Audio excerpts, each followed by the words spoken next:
ओम दुर्गायै नमः। आइए आरंभ करते हैं श्री दुर्गा सप्तशती का 11वां अध्याय। इसमें हम सुनेंगे देवताओं द्वारा देवी की स्तुति तथा देवी द्वारा देवताओं को वरदान। ध्यान। मैं भुवनेश्वरी देवी का ध्यान करता हूँ। उनके श्री अंगों की आभा प्रभात काल के सूर्य के समान है और मस्तक पर चंद्रमा का मुकुट है। वे उभरे हुए स्तनों और 3 नेत्रों से युक्त हैं। उनके मुख पर मुस्कान की छटा छाई रहती है और हाथों में वरद, अंकुश, पाश एवं अभय मुद्रा शोभा पाते हैं। ऋषि कहते हैं, देवी के द्वारा वहां महादैत्यपति शुंभ के मारे जाने पर इंद्र आदि देवता अग्नि को आगे करके उन कात्यायनी देवी की स्तुति करने लगे। उस समय अभिष्ट की प्राप्ति होने से उनके मुख कमल दमक उठे थे और उनके प्रकाश से दिशाएं भी जगमगा उठी थीं। देवता बोले, शरणागत की पीड़ा दूर करने वाली देवी हम पर प्रसन्न हो। संपूर्ण जगत की माता हम पर प्रसन्न हो। विश्वेश्वरी, विश्व की रक्षा करो। देवी, तुम ही चराचर जगत की अधीश्वरी हो।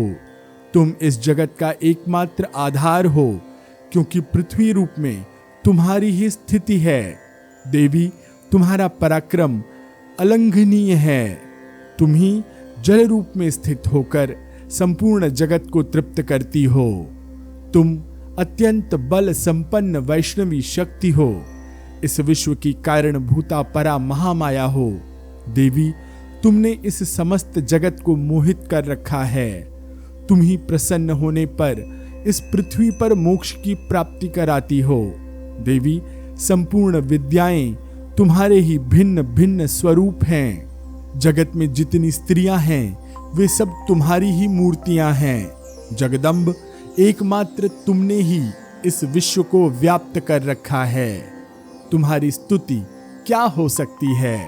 तुम तो स्तवन करने योग्य पदार्थों से परे एवं परावाणी हो।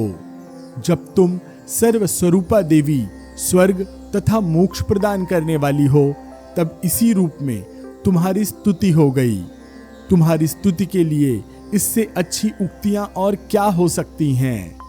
बुद्धि रूप से सब लोगों के हृदय में विराजमान रहने वाली तथा स्वर्ग एवं मोक्ष प्रदान करने वाली नारायणी देवी, तुम्हें नमस्कार है।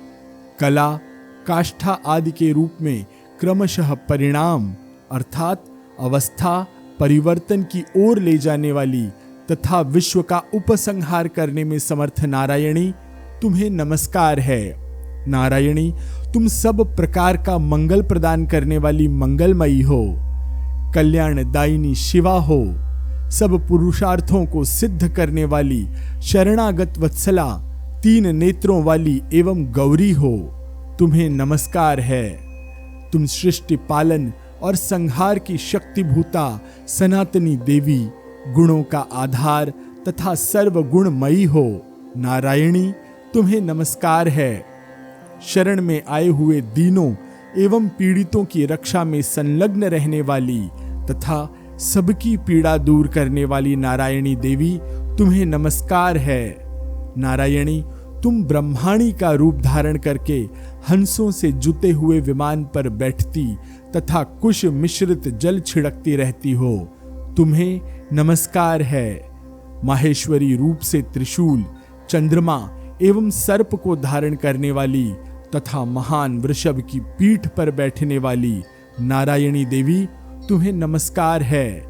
मोरों और मुर्गों से घिरी रहने वाली तथा महाशक्ति धारण करने वाली कौमारी रूप धारिणी निष्पापे नारायणी, तुम्हें नमस्कार है।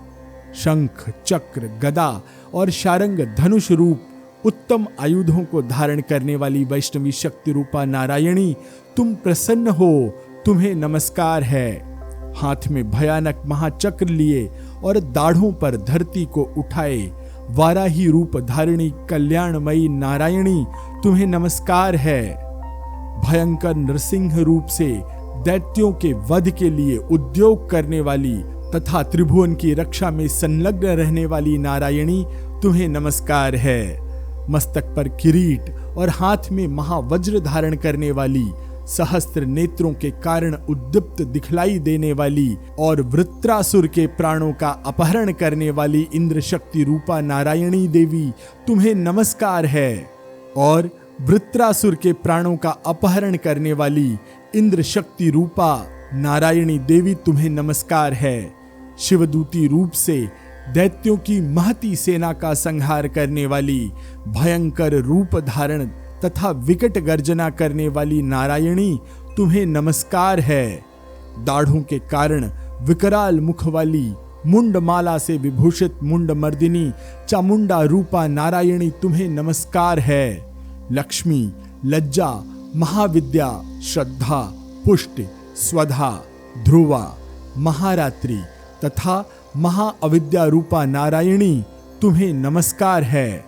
मेधा, सरस्वती, वरा अर्थात श्रेष्ठा, भूति अर्थात ऐश्वर्य रूपा, बाभ्रवी अर्थात भूरे रंग की अथवा पार्वती, तामसी अर्थात महाकाली, नियता अर्थात संयम पारायण तथा ईशा अर्थात सबकी अधीश्वरी रूपिणी नारायणी तुम्हें नमस्कार है। सर्वस्वरूपा, सर्वेश्वरी तथा सब प्रकार की शक्तियों से संपन्न दिव्य रूपा दुर्गे देवी, सब भयों से हमारी रक्षा करो, तुम्हें नमस्कार है। कात्यायनी, यह तीनों लोचनों से विभूषित तुम्हारा सौम्य मुख सब प्रकार के भयों से हमारी रक्षा करे, तुम्हें नमस्कार है। भद्रकाली, ज्वालाओं के कारण विकराल प्रतीत होने वाला, अत्यंत भयंकर और समस्त असुरों का संहार करने वाला तुम्हारा त्रिशूल हमें भय से बचाए, तुम्हें नमस्कार है। देवी, जो अपनी ध्वनि से संपूर्ण जगत को व्याप्त करके दैत्यों के तेज नष्ट किए देता है, वह तुम्हारा घंटा हम लोगों की पापों से उसी प्रकार रक्षा करे जैसे माता अपने पुत्रों की बुरे कर्मों से रक्षा करती है। चंडिके, तुम्हारे हाथों में सुशोभित खड्ग जो असुरों के रक्त और चर्बी से चर्चित है, हमारा मंगल करे, हम तुम्हें नमस्कार करते हैं। देवी, तुम प्रसन्न होने पर सब रोगों को नष्ट कर देती हो और कुपित होने पर मनोवांछित सभी कामनाओं का नाश कर देती हो। जो लोग तुम्हारी शरण में जा चुके हैं उन पर विपत्ति तो आती ही नहीं। तुम्हारी शरण गए मनुष्य दूसरों को शरण देने वाले हो जाते हैं। देवी अंबिके, तुमने अपने स्वरूप को अनेक भागों में विभक्त करके नाना प्रकार के रूपों से जो इस समय इन धर्मद्रोही महादैत्यों का संहार किया है, वह सब दूसरी कौन कर सकती थी। विद्याओं में ज्ञान को प्रकाशित करने वाले शास्त्रों में तथा आदि वाक्यों अर्थात वेदों में तुम्हारे सिवा और किसका वर्णन है, तथा तुमको छोड़कर दूसरी कौन ऐसी शक्ति है जो इस विश्व को अज्ञान में घोर अंधकार से परिपूर्ण ममतामयी रूपी गड्ढे में निरंतर भटका रही हो। जहां राक्षस, जहां भयंकर विष वाले सर्प, जहां शत्रु, जहां लुटेरों की सेना और जहां दावानल हो, वहां तथा समुद्र के बीच में भी साथ रहकर तुम विश्व की रक्षा करती हो। विश्वेश्वरी, तुम विश्व का पालन करती हो, विश्वरूपा हो, इसलिए संपूर्ण विश्व को धारण करती हो। तुम भगवान विश्वनाथ की भी वंदनीया हो। जो लोग भक्ति पूर्वक तुम्हारे सामने मस्तक झुकाते हैं, वे संपूर्ण विश्व को आश्रय देने वाले होते हैं। देवी प्रसन्न हो। जैसे इस समय असुरों का वध करके तुमने शीघ्र ही हमारी रक्षा की है, उसी प्रकार सदा हमें शत्रुओं के भय से बचाओ। संपूर्ण जगत का पाप नष्ट कर दो और उत्पात एवं पापों के फल स्वरूप प्राप्त होने वाले महामारी आदि बड़े बड़े उपद्रवों को शीघ्र दूर करो। विश्व की पीड़ा दूर करने वाली देवी, हम तुम्हारे चरणों पर पड़े हुए हैं, हम पर प्रसन्न हो। त्रिलोक निवासियों की पूजनीय परमेश्वरी, सब लोगों को वरदान दो। देवी बोली, देवताओं, मैं वर देने को तैयार हूं। तुम्हारे मन में जिसकी इच्छा हो वह वर मांग लो। संसार के लिए उस उपकारक वर को मैं अवश्य दूंगी। देवता बोले, सर्वेश्वरी, तुम इसी प्रकार तीनों लोकों की समस्त बाधाओं को शांत करो और हमारे शत्रुओं का नाश करती रहो। देवी बोली, देवताओं, वैवस्वत मनवंतर के 28वें युग में शुंभ और निशुंभ नाम के 2 अन्य महादैत्य उत्पन्न होंगे। तब मैं नंद गोप के घर में उनकी पत्नी यशोदा के गर्भ से अवतीर्ण हो विंध्याचल में जाकर रहूंगी और उक्त दोनों असुरों का नाश करूंगी। फिर अत्यंत भयंकर रूप से पृथ्वी पर अवतार ले मैं विप्रचित्ति नाम वाले दानवों का वध करूंगी। उन भयंकर महादैत्यों को भक्षण करते समय मेरे दांत अनार के फूल की भांति लाल हो जाएंगे। तब स्वर्ग में देवता और मर्त्यलोक में मनुष्य सदा मेरी स्तुति करते हुए मुझे रक्त दंतिका कहेंगे। फिर जब पृथ्वी पर 100 वर्षों के लिए वर्षा रुक जाएगी और पानी का अभाव हो जाएगा, उस समय मुनियों के स्तवन करने पर मैं पृथ्वी पर अयोनिजा रूप में प्रकट हो जाऊंगी और 100 नेत्रों से मुनियों को देखूंगी। अतः मनुष्य शताक्षी इस नाम से मेरा कीर्तन करेंगे। देवताओं, उस समय मैं अपने शरीर से उत्पन्न हुए शाकों द्वारा समस्त संसार का भरण पोषण करूंगी। जब तक वर्षा नहीं होगी तब तक वे शाक ही सबके प्राणों की रक्षा करेंगे। ऐसा करने के कारण पृथ्वी पर शाकंभरी के नाम से मेरी ख्याति होगी। उसी अवतार में मैं दुर्गम नामक महादैत्य का वध भी करूंगी। इससे मेरा नाम दुर्गा देवी के रूप में प्रसिद्ध होगा। फिर जब मैं भीम रूप धारण करके मुनियों की रक्षा के लिए हिमालय पर रहने वाले राक्षसों का भक्षण करूंगी, उस समय सब मुनि भक्ति से नतमस्तक होकर मेरी स्तुति करेंगे।